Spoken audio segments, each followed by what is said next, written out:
ചെയർമാനായി CS റെഡ്ഡി നിയമിതനാകും. State bank of ഇന്ത്യയുടെ പുതിയ ചെയർമാനായി CS റെഡ്ഡി നിയമിതനാകും. ഇപ്പോഴത്തെ ചെയർമാൻ ദിനേശ് കുമാർ ഖാരെ. SBI സ്ഥാപിതമായ വർഷം 1 ജൂലൈ 1955. ആസ്ഥാനം മുംബൈ, മഹാരാഷ്ട്ര. SBIയുടെ MD റാണ അശുതോഷ് കുമാർ സിംഗ്. ഇന്നലെ നടന്ന ഇന്ത്യ ശ്രീലങ്ക മത്സരത്തിൽ ശ്രീലങ്ക ഇന്ത്യയെ പരാജയപ്പെടുത്തി. ശ്രീലങ്ക സീരീസ് വിന്നറായി. 2-0 ശ്രീലങ്ക സീരീസ് വിന്നറായി. ശ്രീലങ്കയുടെ കോച്ച് സനത് ജയസൂര്യ, ഇന്ത്യയുടെ കോച്ച് ഗൗതം ഗംഭീർ. ADB സ്ഥാപിതമായ വർഷം 19 ഡിസംബർ 1966. ആസ്ഥാനം Manila.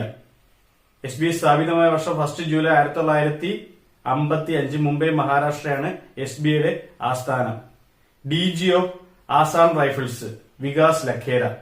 DG of BSF Daljeet Singh. DG of SSB Daljeet Singh. ഇതിനു മുമ്പത്തെ നിതിൻ അഗർവാളിനെ മാറ്റി BSFന്റെ DG ആയി ദൽജീത് സിംഗിനെ നിയമിച്ചു. ആൾറെഡി ദൽജീത് സിംഗ് SSBയുടെ DG ആണ്. വേൾഡ് ബാങ്ക് സ്ഥാപിതമായ വർഷം 1947. ആസ്ഥാനം Washington DC. President Ajay Banga. Vinesh Phogat Paris ഒളിമ്പിക്സിൽ ഡിസ്ക്വാളിഫൈഡ് ആയി. 100 ഗ്രാം വെയിറ്റിന്റെ വ്യത്യാസത്തിൽ പുള്ളിക്കാരി ഡിസ്ക്വാളിഫൈഡ് ആയി. വിനേഷ് ഫോഗാട്ട് ഇന്റർനാഷണൽ റെസ്ലിംഗിൽ നിന്ന് വിരമിച്ചു.